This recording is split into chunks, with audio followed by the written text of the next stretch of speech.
Hola, mis estimados oyentes. Bienvenidos una vez más a su canal Médicos de Dios.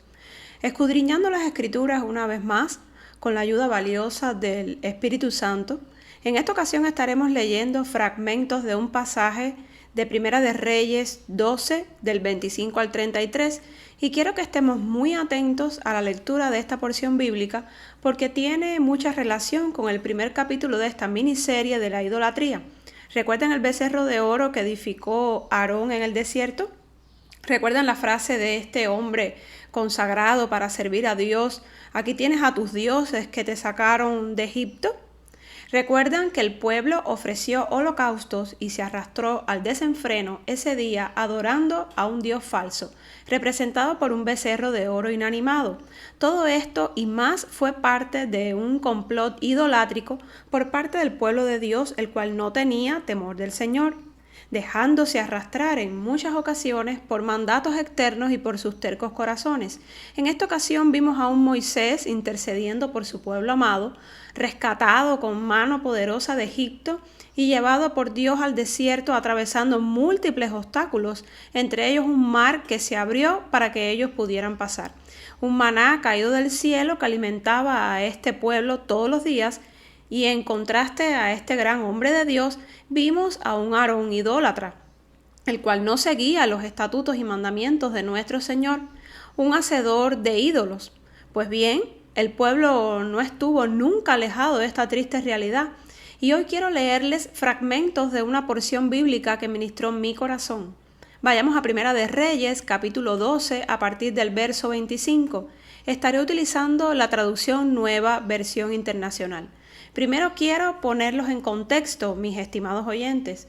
Por esa época hubo una división del reino porque Salomón, el rey más poderoso de Israel, había muerto y su hijo Roboam hereda el trono. Pero un líder rival llamado Jeroboam de la tribu de Efraín regresa de Egipto para salvar al pueblo de Dios. Muchos de Israel fueron esclavizados bajo el gobierno de Salomón y ahora buscaban alivio en este nuevo líder.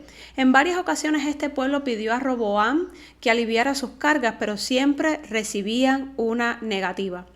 Entonces el pueblo enfurecido proclamó como rey de Israel a Jeroboam frente a la asamblea, y desde ese instante se vio dividido el reino en Judá y las demás tribus de Israel.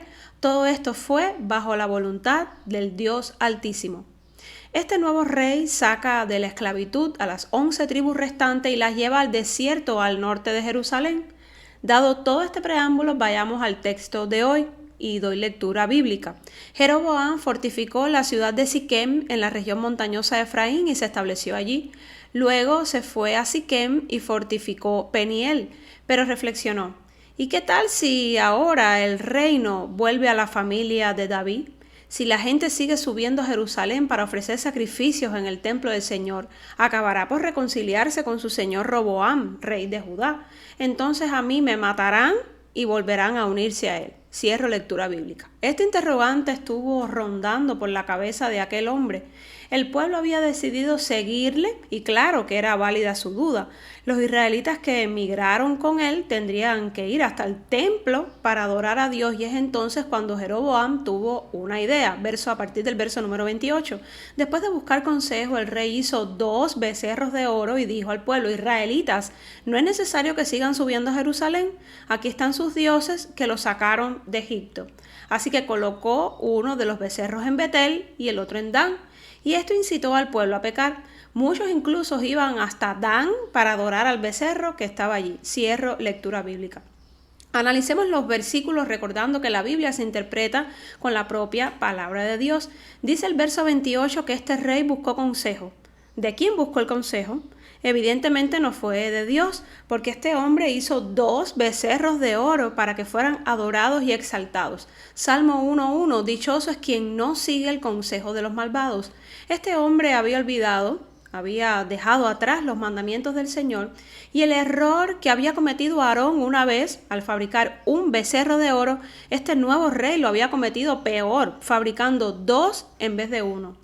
La idolatría en su máxima expresión. objetos sin sentido fabricados para suplantar la identidad del Dios viviente. Levítico 26:1 dice: no se hagan ídolos, ni levanten imágenes de piedras sagradas, no coloquen en su territorio piedras esculpidas, ni se postren ante ellas. Yo soy el Señor su Dios. ¡Wow!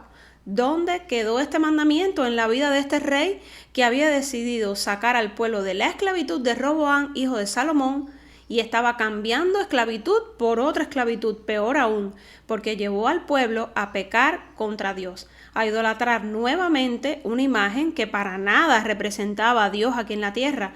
Algo andaba mal en la vida de este hombre llamado Jeroboam, mis estimados oyentes. Aquí están sus dioses que los sacaron de Egipto. Se vuelve a repetir esta frase en el verso número 28, misma frase que se repite en Éxodo 32 por parte de Aarón, misma frase, mismo error, la idolatría reinando en lugar de Dios. ¿Cómo es esto posible? La triste realidad de este pueblo sigue siendo nuestro día a día hoy. Creamos ídolos, lo adoramos aún sin tener plena conciencia, repetimos este proceso infinidad de veces y no acudimos al trono de la gracia a pedir ayuda, al único que nos puede librar del pecado, Dios mismo a través de su Hijo Jesús. La construcción de estos becerros incitó al pueblo a pecar. Seguimos viendo un pueblo sin convicciones, sin respeto por la ley de Dios, un pueblo idólatra que ofrece sacrificios en altares paganos. Dice el verso número 31, y doy lectura bíblica: Jeroboam construyó altares paganos y puso como sacerdotes a gente del pueblo, incluso a quienes no eran levitas. Decretó celebrar una fiesta el día 15 del mes octavo, semejante a la que se celebraba en Judá. En el altar de Betel ofreció sacrificios a los becerros que había hecho y estableció también sacerdotes para los altares paganos que había construido. Cierro cita bíblica. El pueblo y el rey prostituidos, envueltos en la idolatría en su máxima expresión, reflejo de la falta de Dios en sus vidas. Existe una analogía impresionante entre los pasajes de Éxodo 32 y Primera de Reyes 12 del 25 al 33. Su punto en común, la construcción de becerros de oro producto de un corazón idolátrico. Este pueblo siguió arrastrando los errores del pasado, arrastrando con ellos ídolos y alimentando sus corazones de inmundicia. Un rey corrupto guiando a un pueblo perdido en mundanidades, cambiando la verdad de Dios por la mentira. Romanos 1:25 dice: cambiaron la verdad de Dios por la mentira, adorando y sirviendo a cosas creadas antes que al Creador, quien es bendito por siempre. El pueblo siguió pecando, siguió idolatrando, así como seguimos haciéndolo nosotros en la actualidad, pero con ídolos más sofisticados. Este rey Jeroboam murió derrotado por el reino de Judá, y así llegó a su fin una etapa de intensa idolatría del pueblo. Judá venció así como venció el pecado en la cruz el león de Judá, Cristo. Cristo se entregó como cordero, pagó el precio más alto pagado en la historia con sangre y nos libró. Hoy somos libres en Jesús. Ya no hay cadenas que nos aten al pecado ni a la idolatría, porque el que está en ustedes es más poderoso que el que está en el mundo. Juan 4:4. Hoy mi petición al Señor sigue siendo: ay de mí, terco corazón, ¿por qué sigues idolatrando falsos dioses? Ay de mí, terco corazón, ¿por qué sigues adorando en terreno baldío donde nada florece? Adora a Dios, el único fiel y verdadero, al que permanece para siempre. Pon tu esperanza en Él. Aleja de mí, oh Dios, este corazón idolátrico que solo busca placeres efímeros. Haz de que mi mirada no se desvíe de tu precioso Hijo Jesús, el Salvador, mi Redentor. Derriba los altares paganos de mi corazón. Aparta de mí toda maldad y transforma mi terco corazón. Será hasta la próxima. Te amo, Dios. Te amo, Jesús. Te amo, Espíritu Santo.